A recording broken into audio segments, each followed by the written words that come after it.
Hi hello నమస్తే welcome to TS news digital. ఇప్పటి వరకు మనం 8 వరల్డ్ కప్లు జరుపుకున్నాం. 9ది జరగబోతుంది. మరి ఇప్పటి వరకు జరిగిన 8 వరల్డ్ కప్కి జరగబోయే ఈ వరల్డ్ కప్కి ఏంటి చేంజెస్ మరి తెలుసుకోవాలని ఉంది కదా. ఈ విషయం గురించి డిస్కస్ చేసేందుకు మనతో పాటు ఉన్నారు స్పోర్ట్స్ అనలిస్ట్ అలానే క్రికెట్ కామెంటేటర్ చంద్రశేఖర్ గారు. ఇంకా ఆలస్యం చేయకుండా ఆయన పలకరించేద్దాం. హాయ్ అండి. హాయ్. నమస్తే. నమస్తే. ఎలా ఉన్నారు? ఫైన్. సూపర్ ఎగ్జైటింగ్గా ఉంది. మళ్ళీ 9th వరల్డ్ కప్ మనం జరుపుకోబోతున్నాం. సో ఇప్పటి వరకు 8 జరిగిపోయినాయి, ఇప్పుడు 9 జరుగుతుంది. సో ఏమైనా చేంజెస్ ఉంటాయంటారా, లేకుంటే ఆ స్పెషాలిటీ దీనికి మనం ఇవ్వచ్చు అంటారా? డెఫినెట్గానే this is the 9th T20 world cup. So టోటల్గా ఈ వరల్డ్ కప్లో ఏంటంటే maximum number of countries participate చేస్తున్నాయి. ఏకంగా 20 దేశాలు పాల్గొనడం అనేటువంటి this is the first time.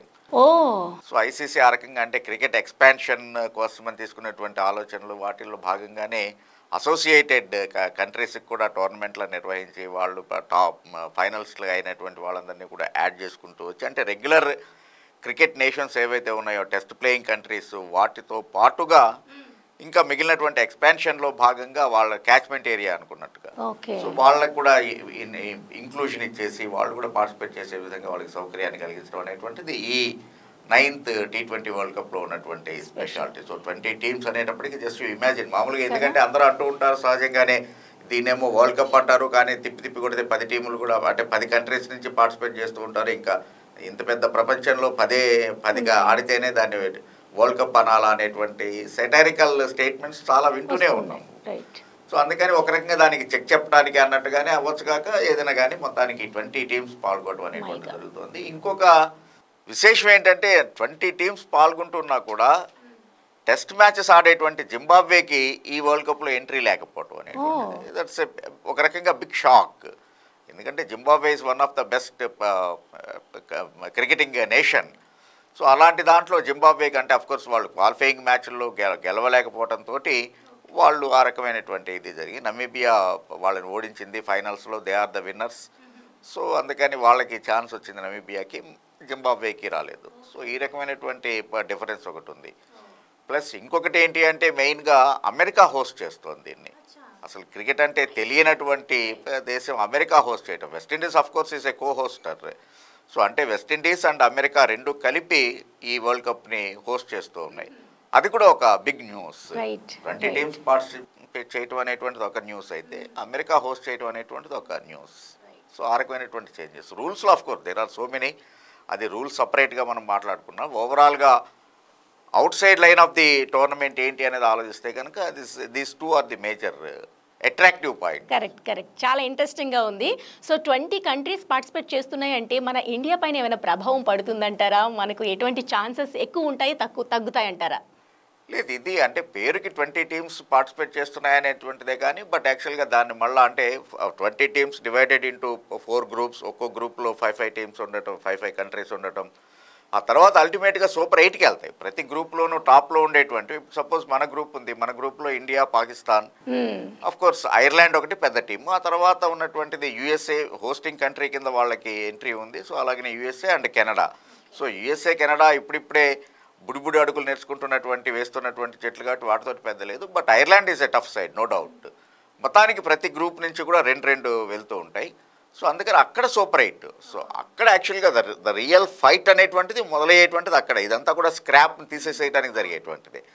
So అందుకని దాని మీద ఇండియా ప్రభావం అనేటువంటిది India is anyway one of the strongest contender, అందులోనూ one of the title favourite ఈసారి కూడా. సో అందుకని ఇండియా మీద ప్రభావం అంటే చిన్న టీములు ఉన్నాయి కాబట్టి ఒక రకంగా ఏంటంటే ఒక రకమైనటువంటి మ్యాచ్ ప్రాక్టీస్ లేకపోతే కనుక తన యొక్క బెస్ట్ ప్లేయింగ్ 11ని అది ఇండియాకే కాదు ఏ కంట్రీకి అయినా కానీ ఒక ఎక్స్పెరిమెంటల్ ఇదిలాగా ఉపయోగపడుతూ ఉంటుంది. ఒక వీక్ టీంతో ఆడేటప్పుడు బెంచ్కి పరిమితమైనటువంటి ఆటగాళ్ళని తీసుకుని వచ్చి వాళ్ళకి ఛాన్స్ ఇవ్వటం, వాళ్ళు ఏ రకంగా పెర్ఫార్మెన్స్ చేస్తారనేటువంటిది చూడటం, ఆ రకమైనటువంటిది ఉంటుంది కాబట్టి. బట్ ఓవరాల్గా టోర్నమెంట్ ఫార్మెట్ కావచ్చు లేకపోతే నెంబర్ ఆఫ్ కంట్రీస్ ఉన్నాయనేటువంటి దాని మీద ఇండియాకి ఎటువంటి ఇంపాక్ట్ ఉండదు. సార్ ఇక్కడ ఇంట్రెస్టింగ్ థింగ్స్ 3 చెప్పారు కదా. మెయిన్ థింగ్ ఏంటంటే ఇక్కడ అమెరికా హోస్ట్ చేయబోతుంది. ఐసీసీ ఇక్కడ అమెరికా క్రికెట్ అనేది తెలియకుండా ఉండే అమెరికాకు ఐసీసీ ఎట్లా సెలెక్ట్ చేసిందంటారు? ఇందాక కూడా మనం చెప్పుకున్నట్టు లహరిక న్యాచురల్గానే అంటే క్రికెట్ని ఎక్స్పాండ్ చేయాలి అనేటువంటిది. ఐసీసీ అంటేనే ఇంటర్నేషనల్ క్రికెట్ కౌన్సిల్. సో కాబట్టి అట్లాంటి ఐసీసీ కేవలం ఏదో 10-12 కంట్రీస్కి కన్ఫైన్ అయిపోయి వాటి మధ్యనే టోర్నమెంట్లు పెట్టడం అనేటువంటిది ఎంత మటుకు జస్టిస్. క్రికెట్ని ఇంకా ఎక్స్పాండ్ చేయాలి. న్యాచురల్గానే అది ఐసీసీ కావచ్చు, లేకపోతే స్టేట్ బాడీ ఉండొచ్చు కాక, అంటే హెచ్సిఏనే తీసుకున్నా కూడా హైదరాబాద్ క్రికెట్ అసోసియేషన్ ఎజెండా ఏంటి, మెయిన్ యాక్చువల్గా క్రికెట్ని మిగిలినటువంటి రూరల్ ఏరియాస్కి, డిస్ట్రిక్ట్స్కి కూడా పెంచాలి, వ్యాపింప చేయాలి అనేటువంటిది. బీసీసీఐ అయితే కనుక ప్రతి అంటే ఎక్కడైతే కనుక జార్ఖండ్ లాంటివో, లేకపోతే కనుక మిజోరాం, నాగాల్యాండ్ లాంటి స్టేట్స్కి కూడా క్రికెట్ని విస్తరించాలనేటువంటిది. Same applies to ICC. మిగిలినటువంటి కంట్రీస్లో కూడా క్రికెట్ అంటే తెలియనటువంటి వాటికి కూడా, ఇప్పుడు ఉగాండా లాంటిది క్రికెట్ ఆడబోతుంది మొట్టమొదటిసారి. సో మనం even for that matter you will be surprised. First ఆఫ్ఘనిస్తాన్కి ఎంట్రీ వచ్చినప్పుడు అసలు ఆఫ్ఘనిస్తాన్ అంటే అక్కడ కేవలం బాంబుల మోత తప్ప ఇంకేం తెలియదు. సో అలాంటి క్రికెట్ ఈ రోజున అలాంటి ఆఫ్ఘనిస్తాన్ నుంచి ద బెస్ట్ టీం ఉంది. ఒక రకంగా వాళ్ళు one of the dangerous opponent ఎవరికైనా కానీ. ఈవెన్ రషీద్ ఖాన్ లాంటి వరల్డ్ నెంబర్ 1 ర్యాంకింగ్లో ఉండేటువంటి బౌలర్ తయారయ్యారు అక్కడ. సో అందుకని ఆ భాగంలోనే మిగిలినటువంటి దేశాలకు కూడా వ్యాపింప చేయాలి అనేటువంటిది. సో ఒకటి అమెరికాని ఎందుకు తీసుకున్నారంటే సహజంగానే ఎక్స్పాన్షన్ అనేటువంటిది, గేమ్ని గ్లోబలైజ్ చేయాలనేటువంటి ఆలోచనతో కొత్త కొత్త కంట్రీస్కి. సో అమెరికా ఎందుకు స్పెషల్? అదే లహరిక క్వశ్చన్. ఆబ్వియస్లీ అమెరికాలో ఉన్నటువంటి స్పోర్టింగ్ కల్చరు చాలా amazing. If you take Olympics, they are the leading medalist. అన్నిట్లో పార్టిసిపేట్ చేస్తారు. క్రికెట్ అంటే వాళ్ళకి వేస్ట్ అనేది ఒక మైండ్ సెట్ నాటుకుపోయింది. సో మరి ఇప్పుడు ఫస్ట్ టైం క్రికెట్లోకి వస్తుంది. చెరిపేయడానికే కదా అట్లాంటి మైండ్ సెట్ని ఏదైనా ఉంటే కనుక దాన్ని చెరిపేయడానికే ఇట్లాంటి ప్రయత్నాలు జరిగేటువంటిది. బికాస్ అదే అనేటువంటిది అక్కడ మంచి మార్కెట్ ఉంది, no doubt. There is very good అంటే స్పోర్ట్స్ మార్కెట్ అనేటువంటిది చాలా బాగుంది. స్పోర్ట్స్ కల్చర్ బాగా ఉంది. యూ టేక్ ఒలింపిక్స్ తీసుకోవచ్చు, లేకపోతే యూ టేక్ ఫుట్బాల్ తీసుకోవచ్చు, you take even for that matter rugby లాంటిది ఆటను తీసుకున్నా కూడా. సో అంటే పోనీ స్పోర్ట్స్ కల్చర్ లేదా వాళ్ళకి, వాళ్ళు ఎంకరేజ్ చేయరా అంటే కాదు, that is there. And moreover రాను ఏమవుతుందంటే ఓవర్ ది ఇయర్స్ ఏమవుతుంది అంటే కేవలం అమెరికన్ సెటిలర్సే కాకుండా ఇటు ఇండియా నుంచి వెళ్ళేటువంటి వాళ్ళు చాలా ఎక్కువ ఉండొచ్చు, లేకపోతే కనుక for that matter Australia, England లాంటి దేశాల నుంచి వెళ్ళి, పాకిస్తాన్ నుంచి వెళ్ళి అక్కడ సెటిల్ అయినటువంటి వాళ్ళు చాలామంది ఉన్నారు. సో వాళ్ళు న్యాచురల్గానే అమెరికన్ సిటిజన్షిప్ బై బర్త్ వస్తున్నటువంటి వాళ్ళు. సో వాళ్ళకి ఆ ఇన్బిల్ట్ ఆ క్రేజ్ అనేటువంటిది ఉంటుంది. ఇక్కడ నుంచి వెళ్ళినటువంటి ఇది వాళ్ళకి ఆటోమేటిక్గా ఇన్బిల్ట్ ఉంటుంది. సో వాళ్ళు చిన్న చిన్నగా గల్లీల్లో అక్కడ క్రికెట్ ఆడటం అనేటువంటిది మొదలుపెట్టారు. పర్టికులర్గా యూ టేక్ న్యూయార్క్ కావచ్చు, టెక్సాస్, డల్లాస్. సో ఇట్లాంటి చోట ఎట్లాగా క్రికెట్ అనేటువంటి చిన్న చిన్నగా మొదలైంది. So why don't we capitalize that అనేటువంటి ఆలోచన ఐసీసీకి వచ్చినటువంటిది. సో అందుకని వాళ్ళకి మొట్టమొదటి ఎంట్రీ ఇచ్చారు. ఐసీసీకి అయితే ఏంటంటే వాళ్ళు ఏమి క్వాలిఫైయర్ మ్యాచ్లు అవి ఆడలేదు. USA as a hosting country వాళ్ళకి బై డిఫాల్ట్ అంటే పార్టిసిపేట్ చేసేటువంటి అవకాశం లభించింది. ఎట్లాగైతే వెస్టిండీస్కి వచ్చినట్టుగానే ఆటోమేటిక్గా వీళ్ళకి కూడా వచ్చింది. సో అది ఈవెన్ యాక్చువల్గా ఐసీసీ సిఈఓ జెఫ్ ఎగ్రలిక్ చెప్పినటువంటి దాని ప్రకారం కూడా అతన్ని ఇదే క్వశ్చన్ వేశారు జెఫ్ని, ఎందుకు మీరు అమెరికాని చేసుకున్నారు అంటే ఇదే రీజన్ చెప్పాడు. యాక్చువల్గా అమెరికాలో ఉన్నటువంటి స్పోర్టింగ్ కల్చర్ చాలా ఎక్కువగా ఉంది. సో అట్లాంటి చోట ఇట్లాంటి క్రికెట్ని కనుక ఇచ్చేసేట్లయితే న్యాచురల్గానే క్రికెట్కు ఉన్నటువంటి మార్కెట్ వాల్యూ చాలా ఎక్కువ. ఇఫ్ యూ లుక్ ఎట్ డెఫినెట్గానే క్రికెట్కు ఉన్నటువంటి మార్కెట్ వాల్యూ చాలా ఎక్కువ. సో దాన్ని ఈ క్రికెట్ని కనుక వాళ్ళల్లో ఇంజెక్ట్ చేయగలిగేట్లయితే ఆటోమేటిక్గా అక్కడ కూడా మార్కెట్ అనేటువంటిది వస్తుంది, క్రికెట్కి సంబంధించినటువంటి మార్కెట్ వస్తుంది అనేటువంటి ఆలోచన. ఈవెన్ అమెరికా కూడా తక్కువగా ఏం తీసుకోలేదు.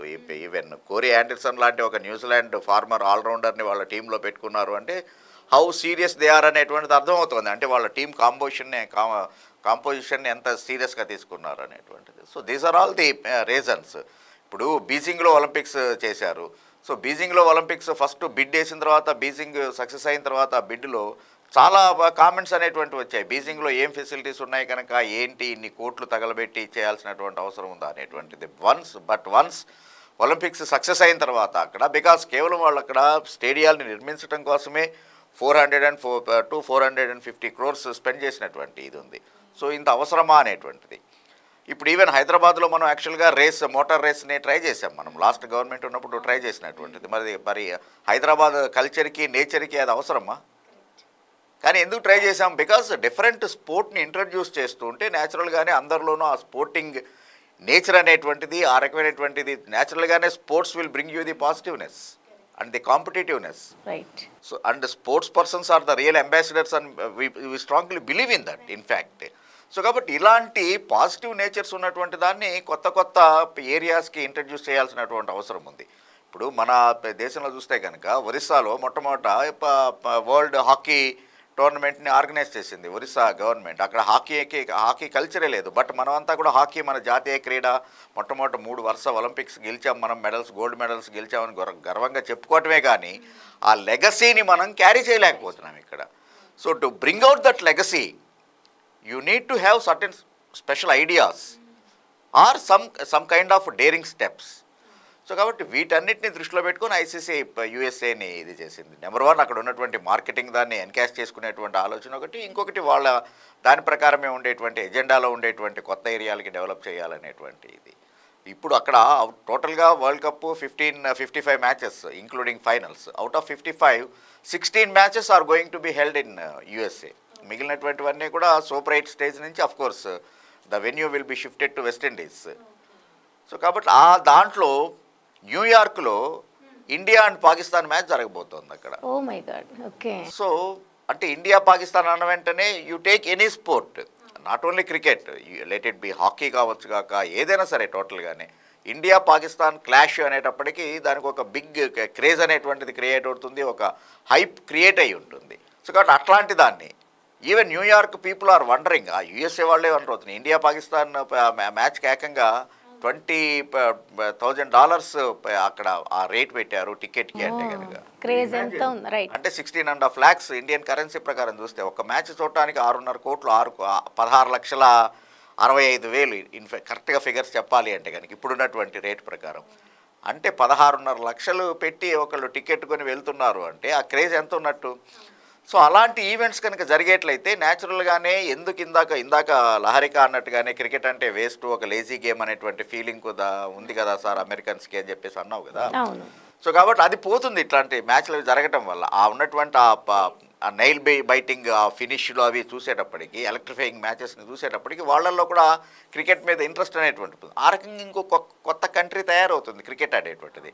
That's how the game will be expanded in fact. So వీటన్నిటిని దృష్టిలో పెట్టుకొని అమెరికాకి హోస్టింగ్ రైట్స్ని ఇచ్చింది. Super super. మీ అనాలిసిస్ ప్రకారం అమెరికాకి ఇవ్వడం వల్ల ప్లస్సే ఉంది అంటారు కానీ మైనస్ అయితే ఏం లేదండి. బస్సులో లేదు, ఎట్టి బస్సులో, నో డౌట్. Super super. చాలా అంటే ఒకటి కాదు, మీరు అన్నట్టు ఇక్కడ 3 స్పెషల్ పాయింట్స్ చెప్పారు కాబట్టి ప్రతి ఒక్కరికి ఇంట్రెస్టింగ్ పెరుగుతూ ఉంది. ఇంకా మునుముందు కూడా ఇది మీరు అన్నట్టు చాలా ఎక్స్టెండ్ అవుతుంది. అలానే ప్రతి మారుమూల ప్రాంతాల నుంచి కూడా వచ్చి క్రికెటర్స్ అయ్యే సూచన కూడా కనిపిస్తుంది. సో ఈ డిస్కషన్ ఇంతటితో క్లోజ్ చేద్దాం. చాలా చక్కగా డిస్కషన్ కంటిన్యూ చేశారు. Thank you so much Chandrashekar గారు.